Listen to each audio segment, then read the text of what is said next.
Gracias por escuchar los podcasts de Radio Nacional. Acceda a todos los programas en rtv.es/a la carta.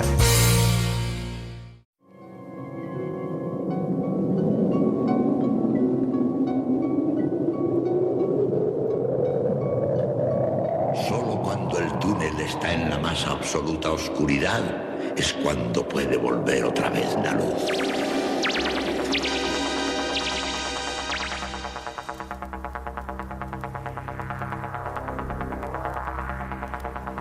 Estás entrando en el espacio en blanco.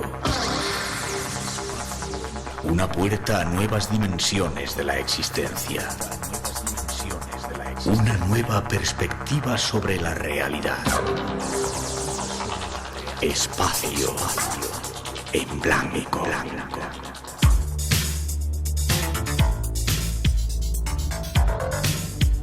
Una producción escrita y dirigida por Miguel Blanco.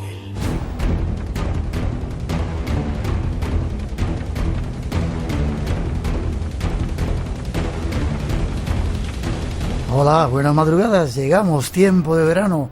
Un buen momento para que los misterios lleguen aquí a las ondas de Radio Nacional.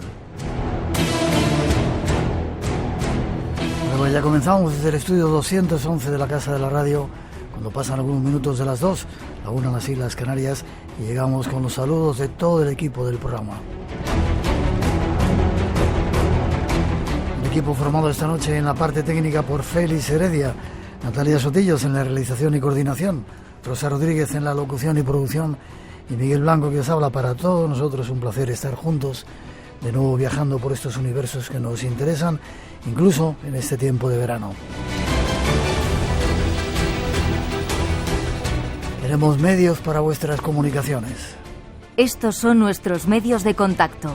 Nuestro email, espacioenblanco@rtv.es.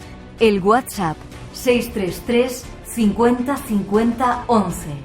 Y si deseas unirte a nosotros en las redes sociales, Facebook, Instagram y Twitter, teclea eBlanco Radio.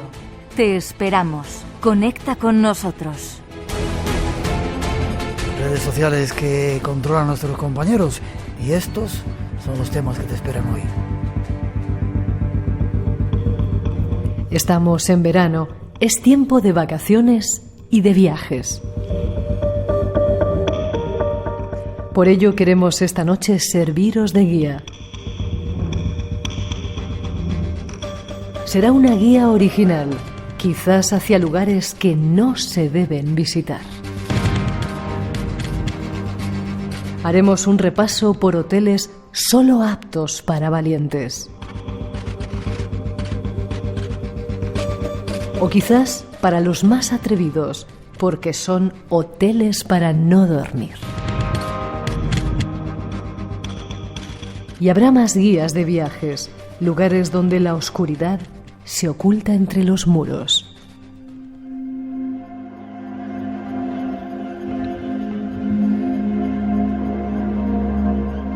Y después seguirá un tiempo de maestros.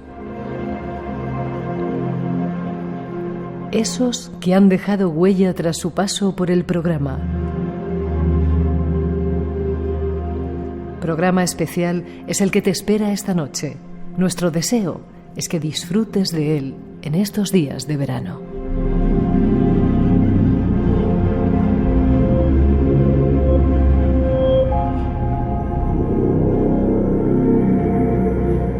Temas variados llegan en esta especial noche de verano, y algunos con sugerencias para este momento que estamos viviendo, para muchos de vacaciones.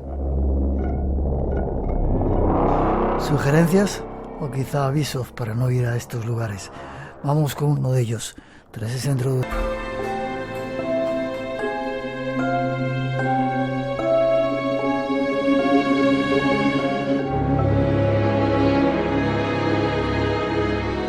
Estamos en época de verano y es un buen tiempo para ir de hoteles, aunque quizá los hoteles que esta noche os vamos a contar junto a nuestra invitada no sean muy recomendables.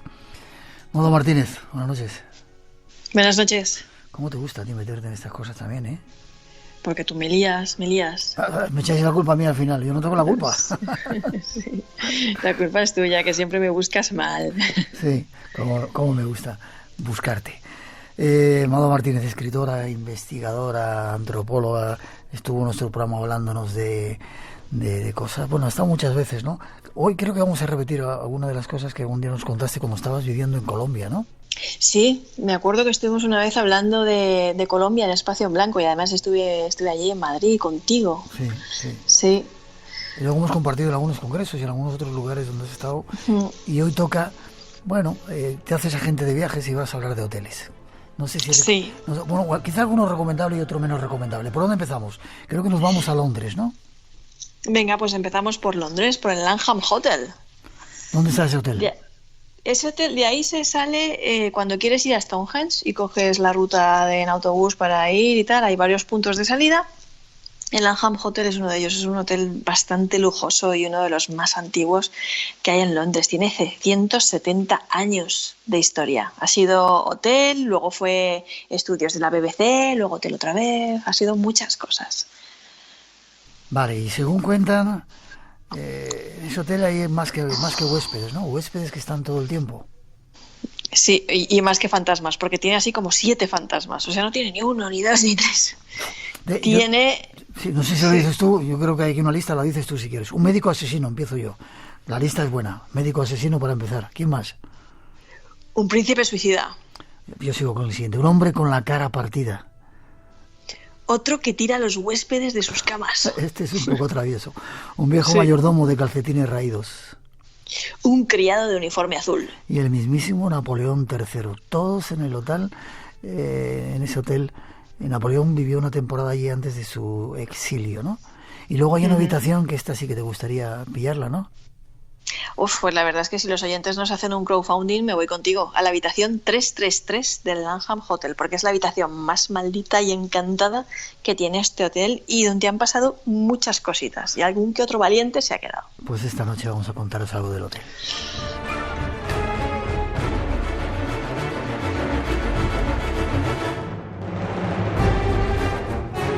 Cuéntame un poco la historia del hotel, cuándo comenzó, que creo que tienes algunos datos interesantes de cómo fue.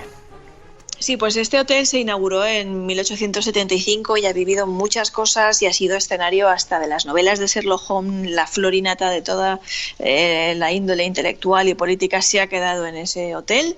Vivió los bombardeos de la Guerra Mundial, a causa de lo cual pues cerró, y luego durante los años después de eso y hasta los años 70 más o menos estuvo funcionando como estudios de la BBC.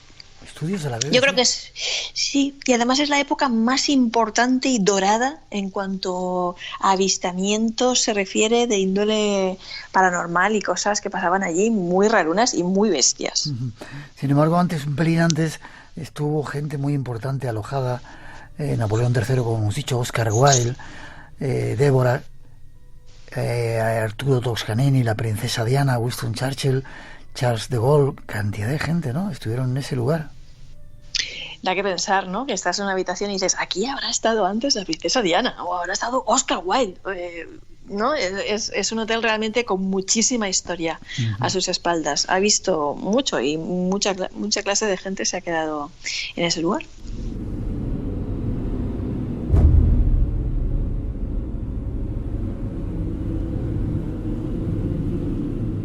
Vale, vayamos al tiempo que deja de ser hotel y se instala allí la BBC. Empiezan a pasar cosas extrañas, ¿verdad? Cuéntame. Pero que muy raras y de las más fascinantes, yo creo, que de toda la historia sobrenatural que tiene este hotel, que como buenos británicos se enorgullecen de ellos y ellos en su folleto lo dicen. Todo buen lugar tiene su fantasma y nosotros tenemos 7, ¿no? Bueno, pues tú fíjate en una historia, en un momento en el que funciona como estudios de la BBC, está allí, bueno, pues hay periodistas, locutores de radio, de programas deportivos, está por ejemplo Alexander Gordon, que es un conocido presentador y locutor de la BBC, y este hombre en 1973 vio a lo que se supone que es el fantasma del doctor que mató a su esposa. Y fue una cosa terrorífica. Vamos a ver que este hombre ni cree en lo paranormal, ni está en esos temas, ni nada. Él estaba en otras cosas, ¿vale? Y fue durante una de esas noches que él, pues Alexander Gordon, como decíamos, intentaba echar una cabezadita, porque a veces pues los periodistas se tenían que quedar allí, hacer turnos, las cosas del mundo del periodismo, todos sabemos. Cuando de repente vio una bola fluorescente que lentamente fue tomando la forma y la silueta de un hombre de aspecto victoriano. Y este hombre, lo más bestia de todo, porque a mí me parece que ya tuvo mucha sangre fría, es que lejos de amilanarse, yo no sé si fue por deformación profesional, los periodistas, que somos muy preguntones o lo que sea, aún tuvo el valor de preguntarle qué quería, ¿vale? Hasta que el espectro empezó a volar, él decía, hacia él con sus piernas como si estuvieran enterradas a unos centímetros del suelo, los brazos ahí abiertos, extendidos, como una imagen de película de terror total, la mirada fija y vacía, y él, claro, pues por mucho que tuviera interés en saber qué quería y muy periodista que fuera, salió corriendo, pero corriendo en una carrera sin tregua, que no se quedó a escuchar respuesta. Y no fue el único, ¿verdad?, que tuvo un encuentro extraño con estos huéspedes del hotel.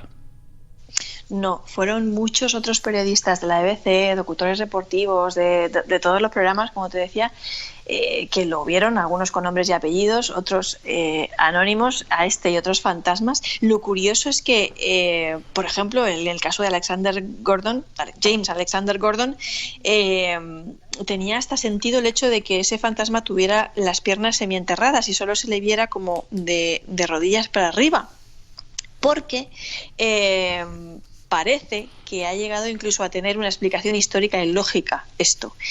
Y es que el suelo de las plantas del Langham sufrieron una elevación tras instalar los conductos de calefacción, con lo cual ese bucle, ¿vale?, ese holograma, lo que fuera, esa cosa extraña para la que no tenemos ninguna explicación, iba caminando en su suelo planta natural original. Qué curioso, qué curioso. Hay otro también periodista, locutor y presentador, Ray Moore, que también tuvo la mala pata, dice aquí, de cruzarse con otro de estos inquilinos.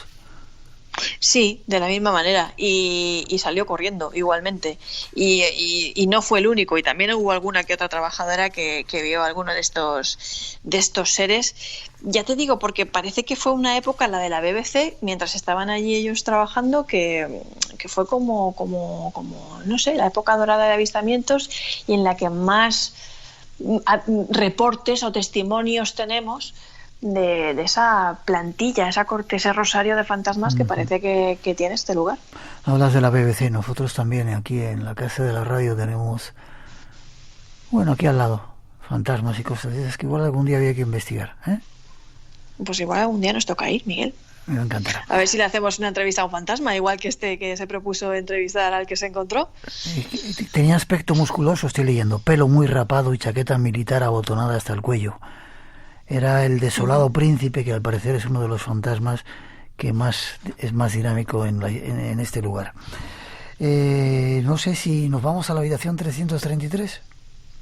Venga, nos vamos a la habitación 333, que es la... ¿Por qué es tan especial? Pues aparte de por el número, yo qué sé, 333, que a lo mejor es como la mitad de 666, esa trinidad, esa trilogía, ese número sagrado, esa simbología que puede cerrar esa cifra, al margen de eso parece que la habitación 333 es la habitación maldita, la habitación terrorífica, la habitación en la que la mayor parte de estos avistamientos han tenido lugar. Entonces hay una doctora en psicología clínica que se llama Ellen Ladowski, que esta norteamericana es bastante conocida en su país, es autora de varios libros, escribe para periódicos tan importantes como el Washington Post, el New York Times, el Wall Street Journal. Fue una de las intrépidas que dijo: pues yo me quedo, como en la película esta 1403 de John Cusack, que pasa en una novela de Stephen King. Ella dijo lo mismo: pues yo voy a ir allí a ver que estos sí son paparruchas, no son paparruchas. Ella es doctora en psicología, lo recalco, y fue a pedir habitación, hizo su reserva, y cuando se plantó allí, ella dijo que cuando llegó, pues la miraran un poco raro, todos los botones, la recepcionista, y era como: ¿usted es la que se va a quedar en la 333? Sí, soy yo. Yo es que esa habitación evito darla, si no tengo más remedio la doy, pero ¿sabes? Como que los propios trabajadores, la plantilla del hotel, estaban un poco fascinados de que ella quisiera quedarse ahí, porque no era ni la que la señora de limpieza tenía el gusto de vida, como sugestionada cuando fue a pasar la noche. ¿Y qué ocurrió? Pues la verdad que como estaba así un poco sugestionada y tal, como que apagó la luz, no apagó la luz, intentó leer un libro para no darle demasiadas vueltas a la cabeza y tal, y ella dice que no pasó nada, pero que sí que es cierto que pasó mucho frío, para ser un hotel tan bueno y con calefacción central, pasó bastante frío y la abrumó un poquito, le produjo un poco de desasosiego el silencio, porque dice que no era como otro tipo de hoteles que oías, pues yo qué sé, rumores, otros huéspedes, gente subiendo, bajando escaleras, lo que sea, sino que era como una especie de silencio demasiado abrumador. Pero ahí se quedó la cosa, no pasó nada mal y que sepamos no tuvo ningún encuentro fronterizo ni paranormal.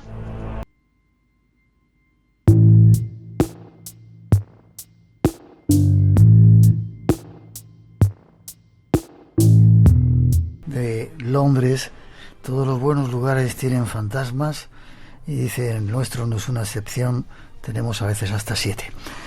¿Irías a dormir allí, bueno, si nos dejan los de la BBC, a pasar un ratito? Yo contigo sí.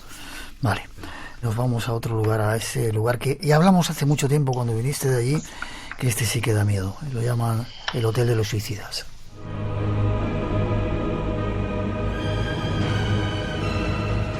Espacio en blanco. Un viaje por nuevos universos a la búsqueda de respuestas. Con Miguel Blanco. Y con Mado Martínez esta noche, rememorando lugares conocidos y desconocidos, sobre todo hoteles en esta época de verano que estamos, no sé si recomendables o no recomendables. ¿A dónde nos vamos ahora, Mado? Tequendama, ¿dónde está esto? Al Hotel del Salto de Tequendama, en Bogotá, Colombia. Un hotel que ya no es hotel, pero fue hotel y estuvo funcionando como hotel. El edificio todavía existe, ahora es un centro de interpretación y recuperación del entorno y la biodiversidad. Pero déjame que te diga que a este sitio hay que ir, este sitio hay que conocerlo, porque es un lugar precioso, de extrema belleza, de verdad, siempre lo digo, una cascada a 157 metros de altura, de cascada, de caída, a 2.500 metros de altura sobre el nivel del mar. Una estampa preciosa, un edificio de aspecto gótico, victoriano, inaugurado en el 1927, que fue lugar de recreo de la florinata capitalina. Ahí había una parada de tren, el mirador es, bueno, nunca he visto una cosa tan preciosa en mi vida, o pocas veces he visto una estampa tan idílica, tan hermosa, con esas hebras de niebla que van acompañándote, los arrieros con sus bestias, el humillo ahí, de la carne a la brasa, el maíz, ese olor a agua, humedad que se te mete en los pulmones y bueno, yo creo que es un lugar que hay que visitar por lo menos una vez en la vida. Vale, yo me apunto a ir algún día también contigo. En principio fue hotel, en los años 50 parece que el gobierno lo vendió y cambió su propietario y su finalidad. Sí, y fue además en los años 50 la época en la que empezó la leyenda más negra. Ya tenía leyenda negra, pero en los años 50 fue como el punto más triste y más negro de su historia. ¿Por qué? Pues porque este lugar se convirtió en lugar de peregrinaje de todos aquellos que decidían poner fin a su vida y lo elegían como lugar, pues eso, pues para saltar de la piedra de los suicidas, que llaman, y lanzarse al lago de los muertos, que llaman, porque llegó a haber de una media de prácticamente un suicida por día. No me digas. Esto es muy bestia. Prácticamente cada día se quitaba la vida una persona en ese lugar. Acudía allí y se iba al salto a la piedra, que bueno, ahí se te encoge el corazón cuando te acercas, porque son 157 metros de altura, lo he dicho, tardas 6 segundos en caer, y se tiraban. Y imagínate, esto es una estadística muy alta, y como te podrás imaginar, el lugar pues en aquel momento empezó a revestirse de un halo bastante tétrico.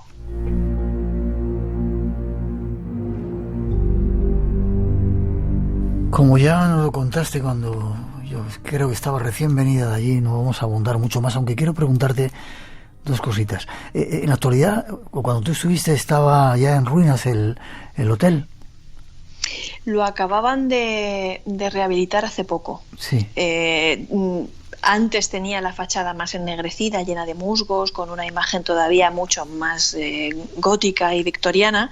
Ahora tiene la fachada pues con la cara más lavada, pero la estampa sigue siendo de verdad una cosa impresionante, porque el edificio sigue teniendo esa majestuosidad. Imagínate, y además con esa historia que hay detrás, que lo que te acabo de decir antes, el problema llegó a ser tan grave que tuvieron que poner la figura del espantasuicidas para evitar que la gente tuviera la tentación de tirarse allí. O sea, fíjate lo grave que fue el problema. He dicho la palabra espantasuicidas, que no la hemos oído en ningún otro contexto, pero allí fue necesario ponerlo. Y además, aprender mucho de lo que es la curiosidad, el sentido macabro del ser humano, ¿no? Que allí iba gente con su cámara de fotos a ver si veía alguno tirarse. Wow, increíble. Creo que hay un relato que narras de un taxista que va a buscar el cuerpo de uno de sus amigos, que un poco lo original de ese lugar es que cuando uno saltaba los cuerpos no se encontraban, y ahora que se han mejorado los sistemas de búsqueda y de rescate ya no les gustaba tanto, ¿no? Porque al final iban a encontrar su cuerpo, y lo bueno de morir allí era que desaparecía tu cuerpo, ¿no? Sí, este es un relato, una historia estremecedora. El motivo por lo que el lugar se convirtió en un sitio favorito para los suicidas es que precisamente en aquel momento era prácticamente imposible recuperar los cuerpos. Y esto a los suicidas les viene muy bien, porque no van a recuperar su cuerpo, su familia no tiene que soportar el disgusto de ver el cadáver de sus familias, ¿no? De sus seres queridos, y encima les ahorras los costes del sepelio. Claro, no te lo ahorras. La primera vez que lograron recuperar un cuerpo, sí, y en condiciones muy duras y muy hostiles, fue en 1941. Fueron los conductores de los taxistas rojos, que es una flota de autobuses de allí, y la historia fue tremenda y súper estremecedora, porque resulta que, claro, allí se tiraban día tras día intentando recuperar el cuerpo de su amigo, totalmente desnudos, porque la fuerza de las aguas allí es bestial, y el agua les arrancaba la ropa a jirones, los dejaba desnudos. El primer día ya, uno de los compañeros trató de tirarse 6 veces, ¿vale? Luego de suicidarse. De suicidarse 6 veces, uno de los que estaba participando en las labores de rescate, uno de los compañeros, posteriormente descubrieron por qué, y es que resulta que habían hecho el pacto, ellos dos, el que se había suicidado y de suicidarse el mismo día, y no lo había cumplido, y estaba participando en las labores de rescate de su amigo. Y estaba tan desesperado que intentó quitarse 6 veces la vida. Sus compañeros lo evitaron. Y imagínate, además decían, el olor a putrefacto ahí, que también me lo contaban otros que antiguamente habían participado en labores de rescate, es nauseabundo, ¿no? Y lo consiguieron sacar después de 9 días luchando contra las aguas en el lago de los muertos.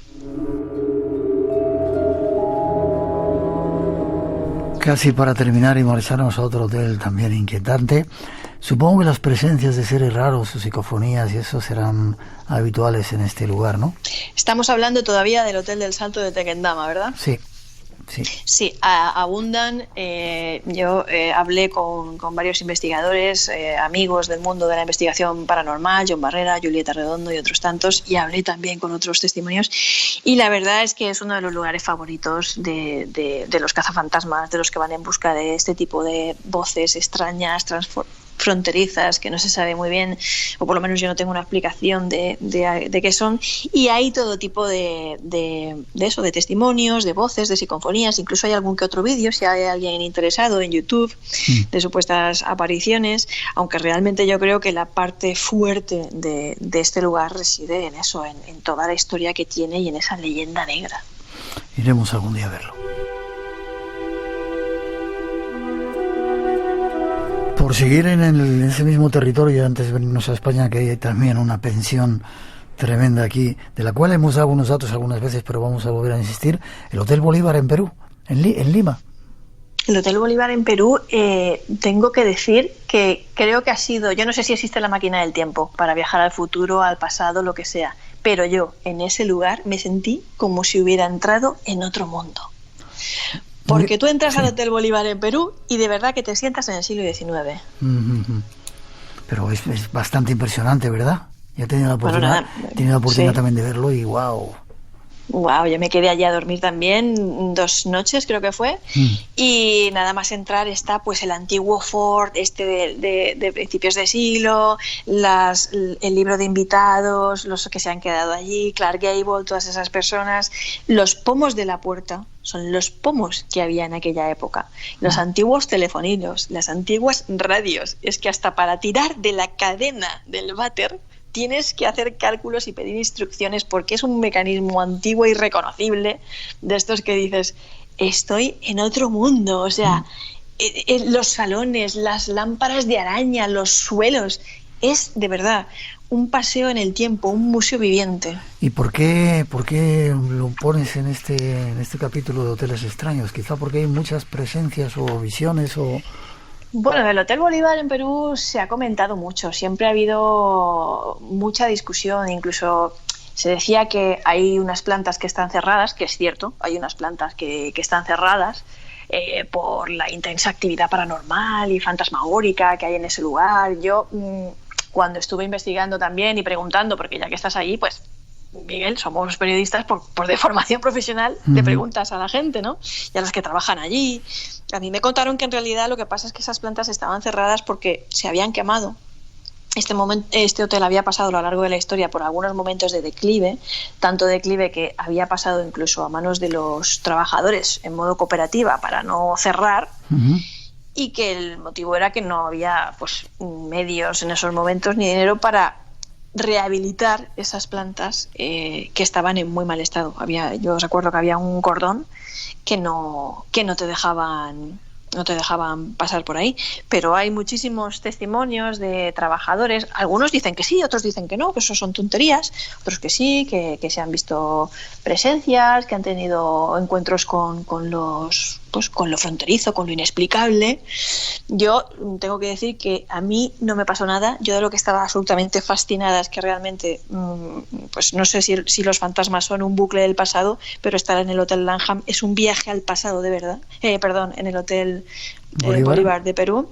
Y a mí lo único que me pasó, y están mis compañeras de testigos, que nos pasó en la habitación es que se nos encendió la televisión sola, pero no lo achaco a nada raro. Es que realmente, de verdad, es un sitio en el que me extraña que los circuitos de luz no hagan cosas raras, porque de verdad es que es una cosa impresionante de ver lo que es eso.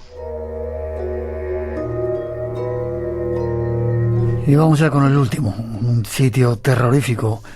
Como digo, hemos hablado alguna vez de él, pero vamos a dar datos en esta guía que estamos haciendo esta noche de hoteles extraños en el mundo. El Hostal del Terror. Nos vamos a Murcia.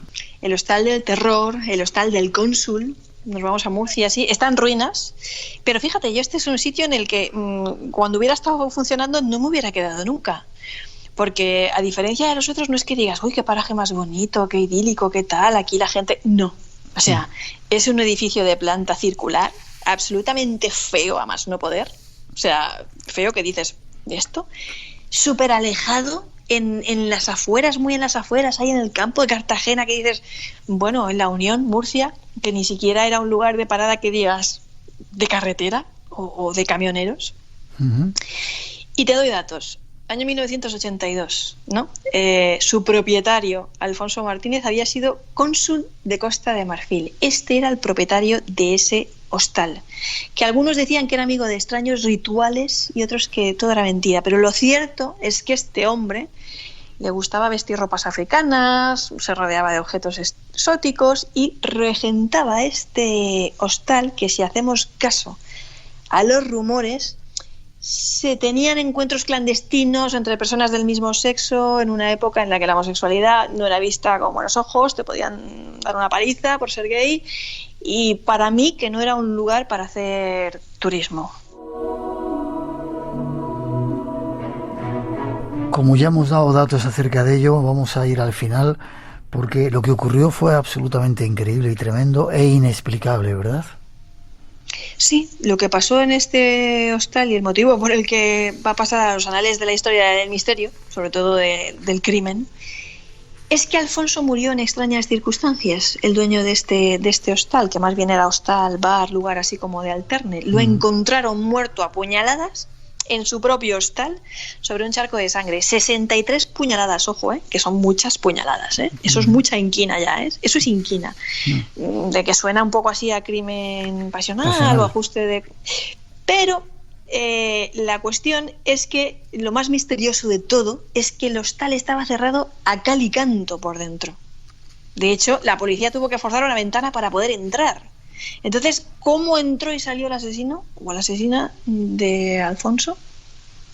¿Cómo entró? Esa es la gran pregunta. Nadie la ha podido resolver. Y para colmo, algo parecido a la Santa Compañía camina, parece ser, por ese pueblo, ¿no? En La Unión. Sí, es que este hostal, además, y este hombre ya tenía fama de que Alfonso Martínez vivía con un fantasma. De hecho, la policía local, que solía frecuentar el lugar por las noches a tomarse algo por ahí con el dueño del local, ellos mismos fueron testigos y lo dijeron en su momento, de que tocaban a la puerta y alguien que llamaba y Alfonso pues no se molestaba en ir a abrir. Y los policías le decían, chicos, están tocando la puerta, levántate y abre a ver quién es. No, él decía, es que es un fantasma que viene a molestar, es un fantasma. Y nunca se levantaba. Entonces, pues o abres tú o abro yo, ¿no? Y la próxima vez que tocaban, el policía se levantaba, iba a la puerta y no había nadie. Y es difícil desaparecer porque para acceder al hostal hay que subir una escalera bastante larga. No es decir, toco y salgo corriendo y me voy. Es una escalera bastante larga. Y allí, pues, hay varios testimonios de apariciones así como espectrales, con aspecto talar, encapuchado, que algunos han llegado incluso a comparar con la Santa Compañía. Lo cierto es que el lugar se ha convertido en la actualidad en uno de los sitios favoritos de los investigadores de temas paranormales, amigos de la Ouija. Y como no, supongo que también gente aficionada a llevar a cabo rituales que a lo mejor visten con ropas extrañas, no sé, se me ocurre por buscar explicaciones, ¿no? Que yo este tipo de rituales de sectas de magia negra me los he encontrado por todo Levante, hasta en mi pueblo. Lo contamos para que tengáis cuidado con esos lugares. Hay una cartel o una pintada que dice la muerta habita aquí, escrito con una falta de ortografía, pero bueno. Y los compañeros que rodaron o hicieron el documental, lo que nos dijeron las voces, echar un vistacito por ahí y escuchar alguna de las voces que se grabaron en ese hostal del terror, El Cónsul.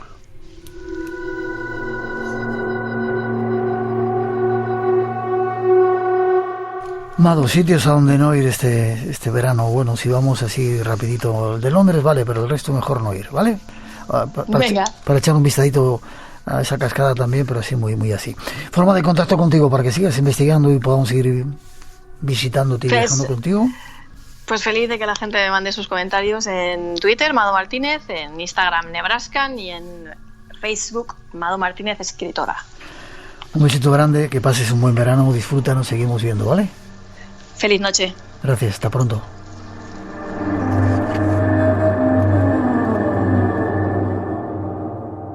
Saludos para todo el equipo y los oyentes del Espacio en Blanco. Me llamo Daniel, soy polaco y llevo más de una década escuchando el programa. Lo he hecho en varios países del mundo, donde he vivido por razones de mi trabajo. En Polonia, Australia y en los últimos años en Estados Unidos. Siempre disfruto mucho del programa y además estoy locamente enamorado de la voz de Rosa Rodríguez, la cual es una expresión tan perfecta de la belleza sonora del castellano. En estos momentos me encuentro en la ciudad de Knoxville, en el estado de Tennessee, y en el fondo podéis escuchar cómo suena la música en Market Square.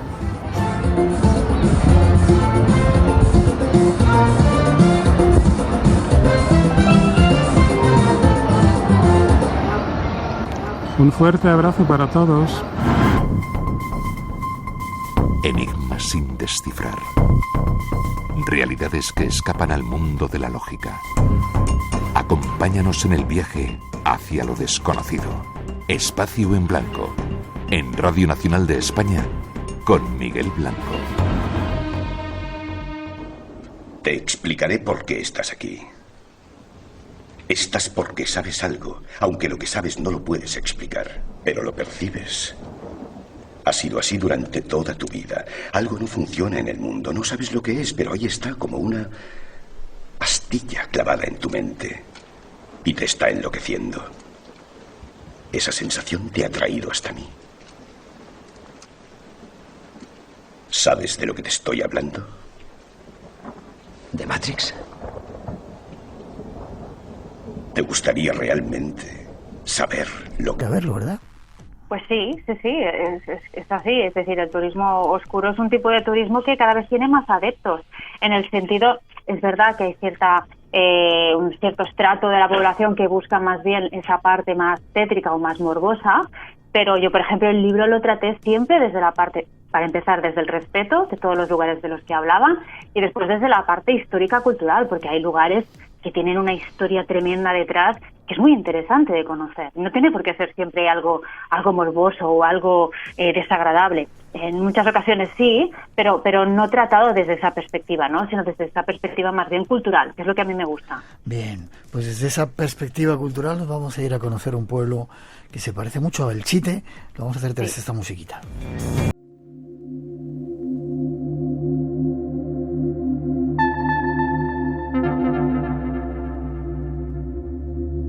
En Francia, que quedó congelado en el tiempo en la Segunda Guerra Mundial, Oradour-sur-Glane se llama. Sí. Un lugar, la verdad, espectacular. Recomiendo a todo el mundo que si tenéis la oportunidad que se acerquéis a Oradour-sur-Glane y veáis este pueblo, como te decías, congelado en el tiempo, congelado concretamente en el 10 de junio de 1944. Vale, sitúanos dónde está, sitúanoslo. Pues sí, mira, os pongo un poco en situación. Oradour-sur-Glane era un pueblo francés ubicado más o menos a unos 20 kilómetros de Limoges, que esto está a la altura de Lyon, para que os hagáis un poco la idea. Y bueno, pues Oradour era el típico pueblecito encantador de la campiña, precioso, todo verde, tranquilo, rodeado de campos de cultivo. Vamos, un lugar que además había sido pues fuente de inspiración para muchos artistas locales de la época, y en donde pues bueno, convivían muchos pensionistas, refugiados de la guerra, en aparente tranquilidad. Todo hasta que en 1944, la mañana del 10 de junio, llegó a Oradour-sur-Glane un regimiento de soldados de las SS comandada por Adolf Dickmann. Y la cosa cambió. ¿Cuánta gente vivía en el pueblo? ¿Había muchos habitantes? Sí, la verdad, a ver, realmente la población no era muy grande porque es un pueblecito, vivían alrededor de unas 650, 700 personas aproximadamente, entre algunos que eran itinerantes, ¿no?, que estaban trabajando en los campos, pongamos unas 650 personas aproximadamente. Vale, es un sitio bastante tranquilo, donde la gente iba incluso no sé si a veranear en aquel tiempo, pero bueno, se acercaban hasta allí, pero cerca de allí estaba la Resistencia, tengo aquí datos, ¿no? Sí, allí estaba la Resistencia y básicamente cuando llegó este personaje, Adolf Dickmann, lo que hizo fue acusar al pueblo de ser un depósito de armas de la guerrilla, vale. Sí, cosa que era falsa. Llega el sábado 10 de junio de 1944, llegan un montón de camiones, 8 camiones, 2 vehículos blindados y una sección de ametralladoras pesadas con unos 150 soldados alemanes equipados con armas ligeras. Todos estos datos tengo aquí apuntados, ¿sabes? ¿Y qué pasa? Claro, a ver, recordemos que solamente habían pasado 4 días desde el desembarco de Normandía, o sea que aquello estaba, bueno, en plena efervescencia, ¿no? Por lo que parte de esas tropas alemanas que se dirigían al frente se vengaron de los aliados en este pequeño pueblo. Y lo más trágico, fíjate, es que todo ocurrió por una equivocación. Sí, ¿qué ocurrió? Pues bueno, en Oradour-sur-Glane no había ningún depósito de armas. Resulta que los alemanes se equivocaron del pueblo, porque se cree que Dickmann confundió Oradour-sur-Glane con Oradour-sur-Vallée, que son 2 pueblecitos muy cercanos y que suenan muy similar y están, a 30 kilómetros el uno del otro. Y en Oradour-sur-Vallée sí que había ese depósito de armas que Dickmann buscaba, ¿no? Que la Resistencia tenía ahí escondido. Porque, claro, es lo que tú decías, toda la franja de Oradour-sur-Vallée era una zona pues donde la presencia de los maquis era importante, es decir, saboteaban continuamente fábricas, vías férreas, atacaban a las tropas nazis, retrasaban el avance, vamos.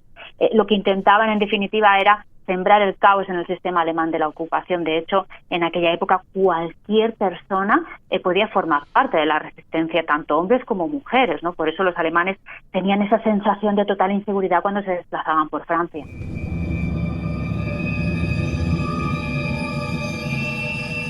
Llegan allí todas estas tropas y ¿qué hacen con la gente del pueblo? Pues claro, lo que ocurrió fue que ante la duda de quién era quién, pues Dickmann decidió eliminar a la población por completo, utilizando pues algunas de las técnicas que ya habían empleado en Europa Oriental. Así que Dickmann reunió a todos los vecinos del pueblo en la plaza central con la excusa, pues bueno, de hacer una inspección de documentos, etcétera. Separó a hombres hacia un lado, mujeres y niños hacia el otro. A los hombres se los llevaron a las afueras del pueblo y los fusilaron. Las órdenes eran apuntar de la mitad inferior del cuerpo hacia abajo para que no pudieran huir, y acto seguido rociarles con gasolina y quemarlos vivos. ¿Qué me dices? O sea, dispararle de las piernas, bueno, de la cintura, cintura para abajo. Para que nadie pudiera huir, sí. Y luego quemarlos vivos. Sí. Y luego, lo que respecta a las mujeres y a los niños, les hicieron algo similar, los encerraron en la iglesia de Oradour y prendieron fuego a la iglesia.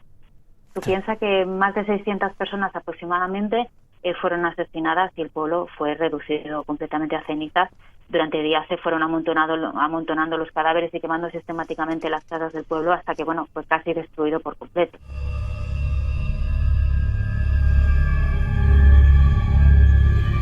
Según los datos que tenemos aquí, al final de la tarde habían muerto 642 personas, entre ellas más de 100 niños. Y entre ellos había gente española, 3 familias españolas.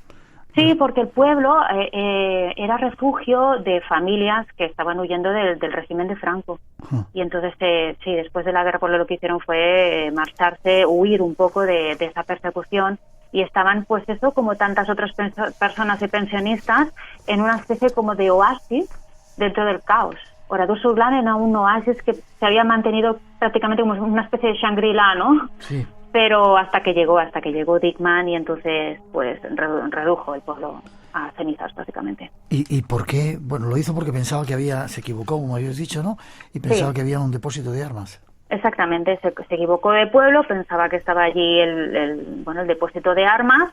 Y claro, lo que hicieron fue agrupar a todo el mundo en esa plaza del pueblo, culparles de que estaban escondiendo ese depósito de armas. Claro, la población no sabía absolutamente de qué iba el tema y claro, nadie iba a confesar nada que no sabían que tenían que confesar, ¿no? Por tanto, al final lo que decidieron fue acabar con todo el pueblo directamente. Y no solamente matarles, sino destrozar, derruir el pueblo totalmente, ¿verdad? Sí, completamente. Los que los redujeron, es que de hecho estuvo días quemando el pueblo hasta que se marcharon los nazis, que creo que fue el 13 de junio, pues estuvieron destruyendo el pueblo por completo. De hecho, Oradour-sur-Glane hoy en día se puede visitar y el pueblo continúa tal cual lo dejaron los nazis al marcharse este 13 de junio. Ahora nos hablas de ello.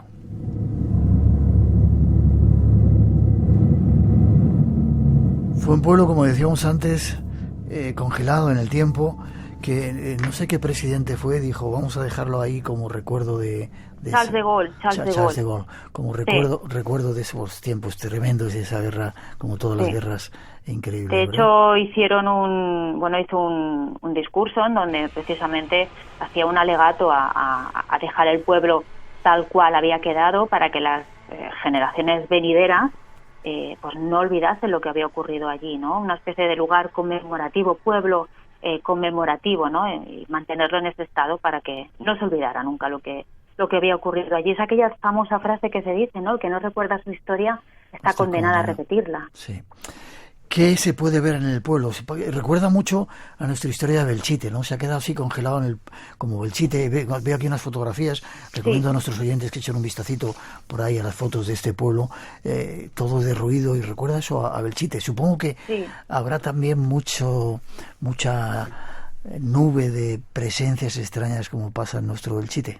Exactamente, sí. Esa es otra de las tipologías de una visita más histórica en este sentido, y después hay otra visita más alternativa en donde es aquellas personas que quizá pues puedan ser más sensitivas, que puedan ser capaces de captar ciertas energías, puedan sentir la presencia de la muerte, en el sentido, ¿no?, de todas aquellas almas que se han quedado impregnadas en las piedras de Oradour, porque es así. Es decir, tú cuando entras en ese pueblo, para empezar, que ya nada más acceder, ya tienes un cartel en donde se te pide silencio, ¿no? Un momento de recuerdo, un momento de introspección, ¿no? Porque la realidad es que no es una visita, que es una visita agradable.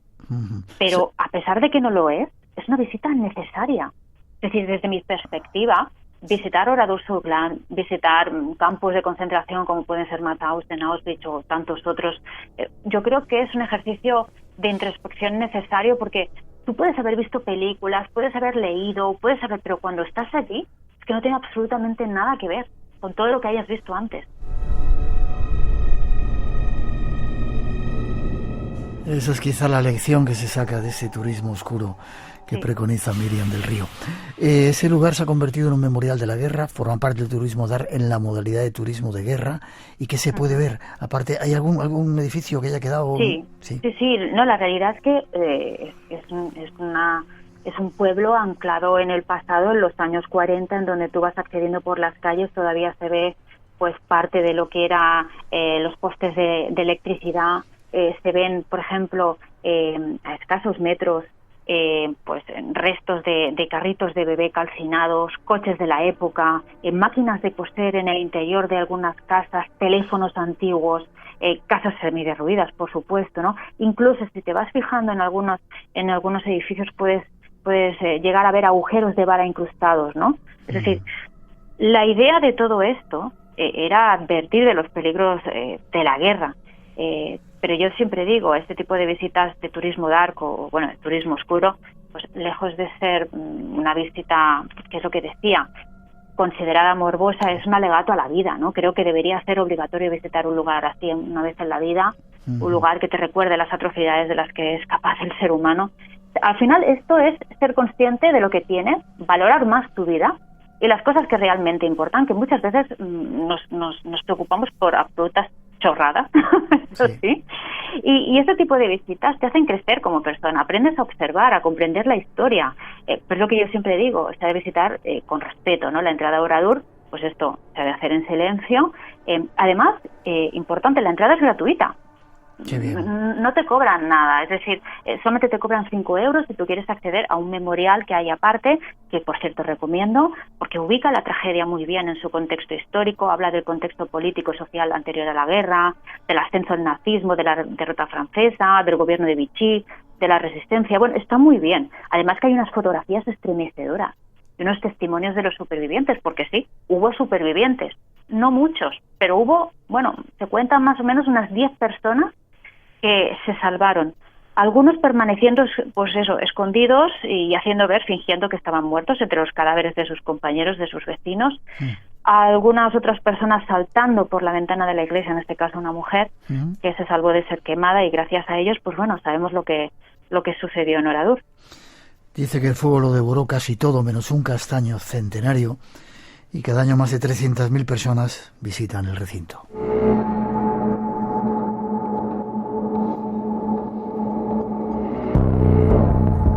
Este era el lugar que nos recomendaba esta noche nuestra compañera Miriam del Río, Oradour-sur-Glane, un pueblo congelado en el tiempo, y la lección que podemos sacar es eso, aprender de la historia pasada para que no se vuelva a repetir. Miriam, gracias por traernos y darnos estos toquecitos. ¿Forma de contacto contigo? Pues mira, me podéis localizar en Instagram como, ya sabes, Dark Lady BCN. Dark Lady BCN.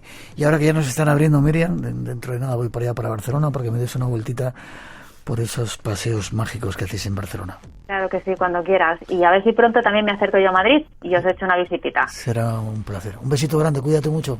Un beso. Hasta pronto. Chao.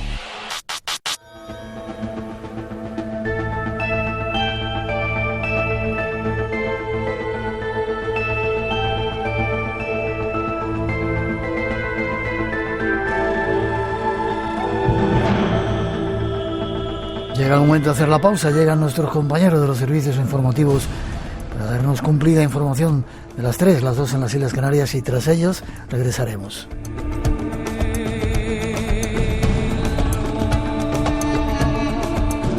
Hay más temas, más misterios esperando después de las noticias, deseando que estéis pasando un buen tiempo de verano, si estáis trabajando ahora o de vacaciones, o escuchando el podcast, o en directo aquí en Radio 1 y Radio 5, nos alegra que disfrutes. Y ahora enseguida regresamos con más misterios aquí en Radio Nacional, dentro del Espacio en Blanco.